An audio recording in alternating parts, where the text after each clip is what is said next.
skilled and motivated and an engaged workforce is a key to any organization's success.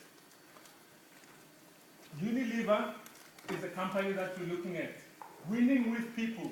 This is the motto that Unilever used in the last 3 years to improve their key performance areas. Good morning, ladies and gentlemen. In the next 10 to 15 minutes, our group will be looking and analyzing at Unilever's performance management system.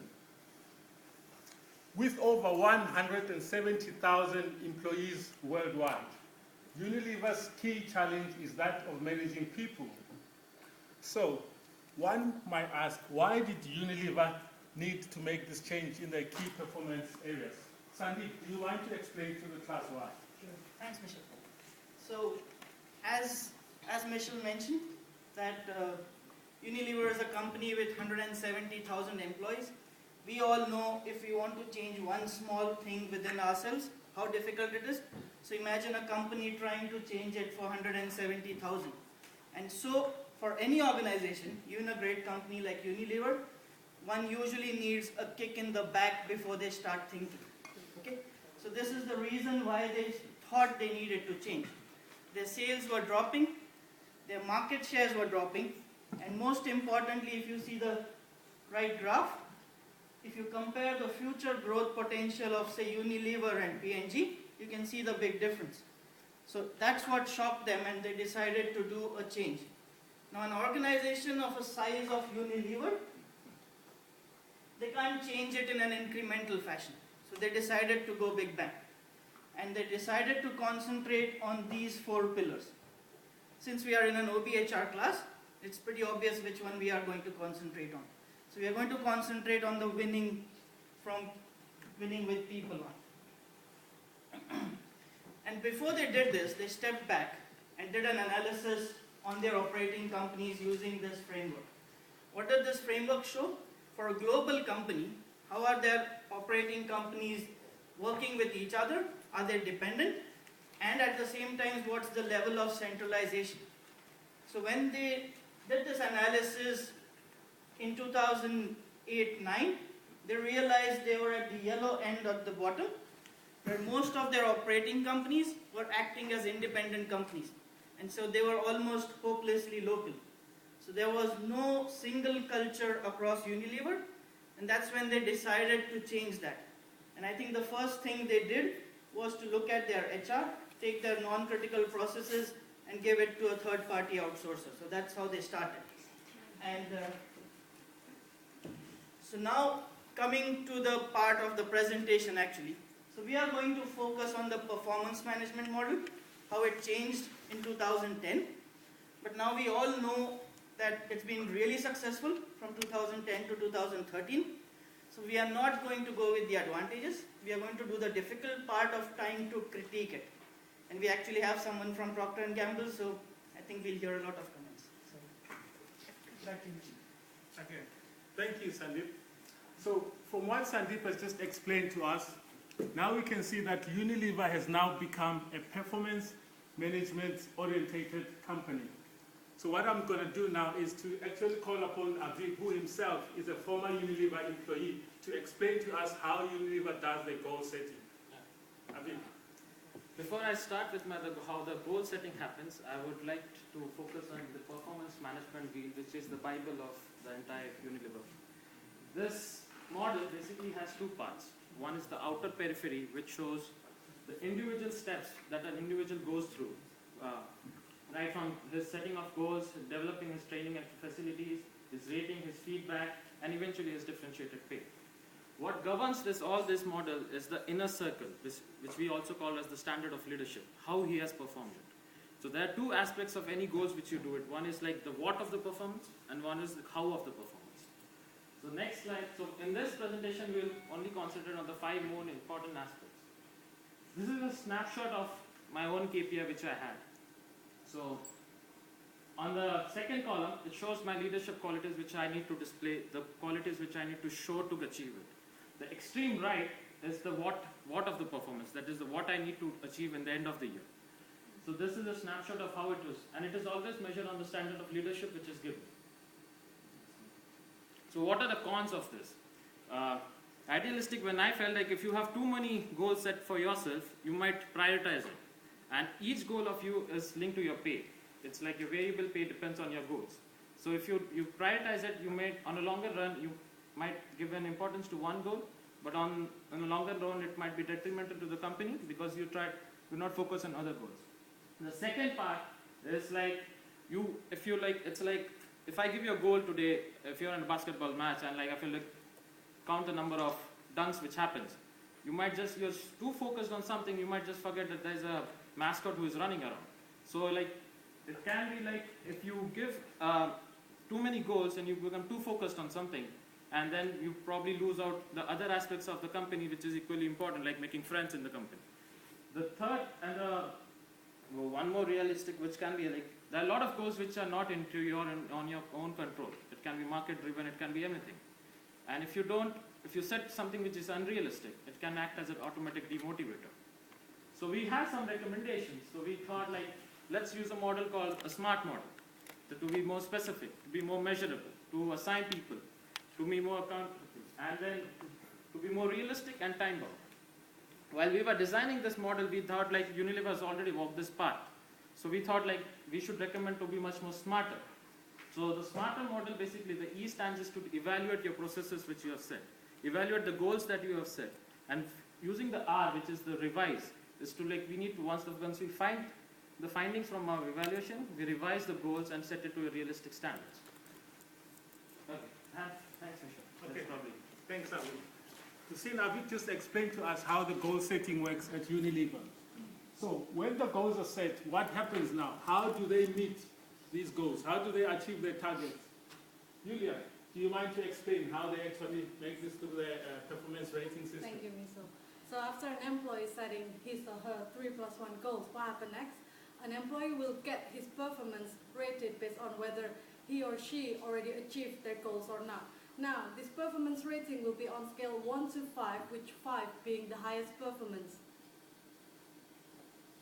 Okay. Now, what are these disadvantages of this performance rating? The first is I'd like to introduce you halo, or the effect of cognitive bias. What is it? The halo effect is a tendency to rate an employee who demonstrates outstanding performance on one criteria high on all other criteria. And conversely, the horn effect is rating an employee low on all other criteria because of unsatisfactory performance on one criteria. As an example, an employee arrived late at work in the last 3 days. So her manager assumed that she is lazy, she just doesn't care about her job.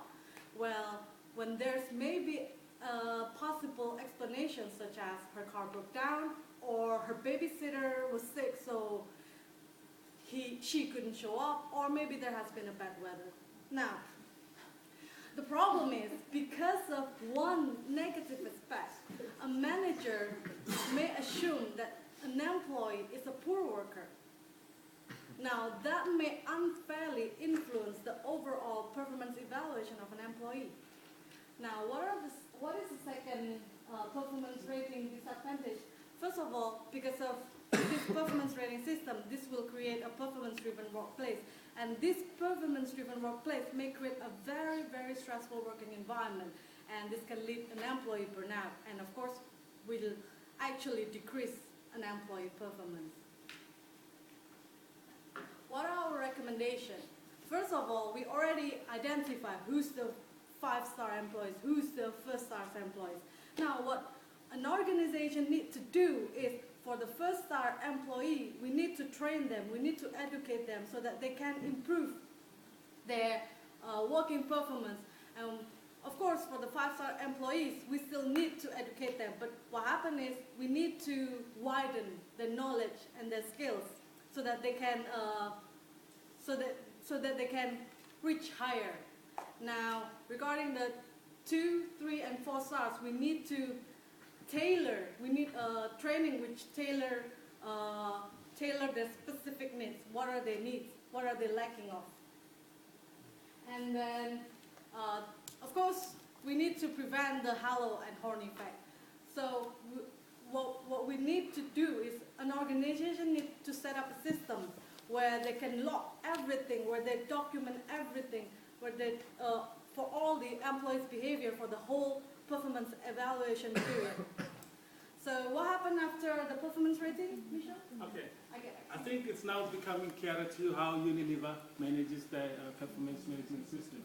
So, but most companies, when you are rated, as Julia has explained, they would normally determine your, what you're going to be paid based on your rating. But it gets a bit complicated here because Unilever doesn't do that. They've got a system, something called forced distribution. It's actually not a complicated process. I will just ask Justine to explain to you how it works. Justine. Hello, I'm Justine, and I'm going to introduce you, after the performance rating, what is the next? Force distribution.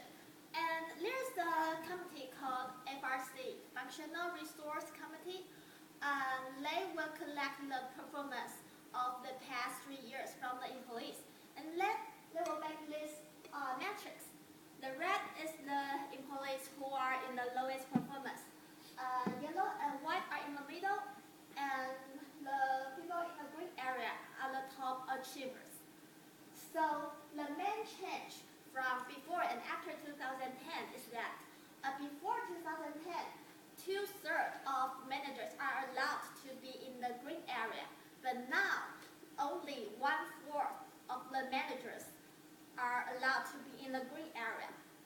So what is the cost? First, lower performance might result from external factors. Let's say if the selling is not so good, maybe it's not because you are not capable of it. Maybe it's because there's an economy downturn. And sometimes if you put those employees who are underperformers in the red area and let them know you are not well performed, sometimes it's not really solve the problems. It's not the root of the problems. And then this forced distribution will create a more competitive atmosphere in your company. The employees might do anything to be in the green area. But, sorry, just one clarification. Okay. I cannot imagine that Unilever hasn't thought of to make it a relative performance indicator. So how can it be related to economic downturn? No. What I mean is about the cost. Because if someone is put in the red area, for example, he is still perform good, but maybe there's a new employee, newcomers, he perform better than him. So maybe that's why. For the variable pay part, they also have a business unit linked to it.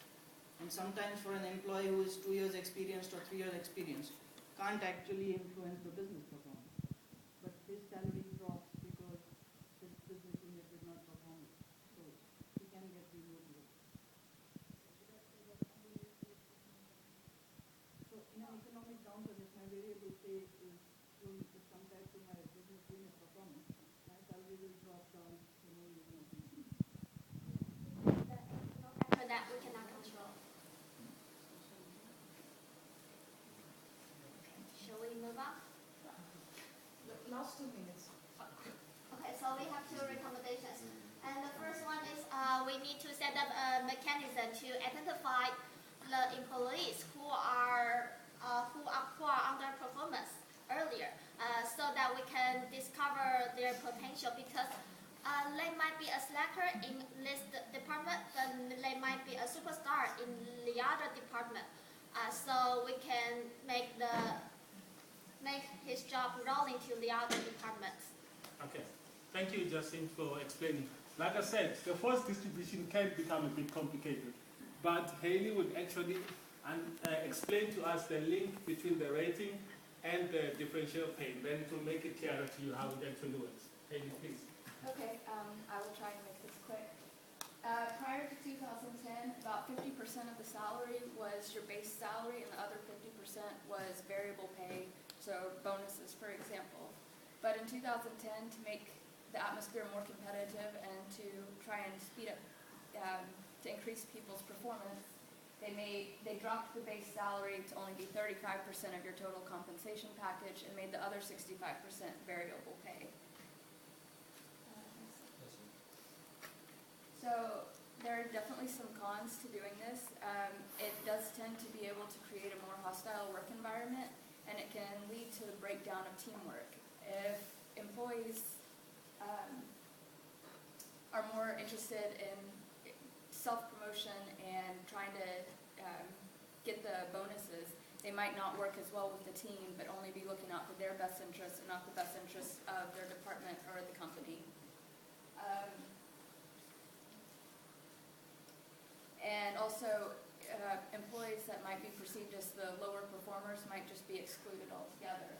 We also identified the crowding out effect, which means that an increase in your extrinsic motivation can lead to a decrease in your intrinsic motivation.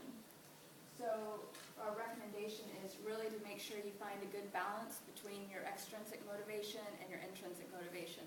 We don't want the only motivation to be monetary, but also there should be good job satisfaction, and make sure that everything is perceived as fair in the company, so it doesn't seem like you're negatively being hurt on money based on an unfair practice.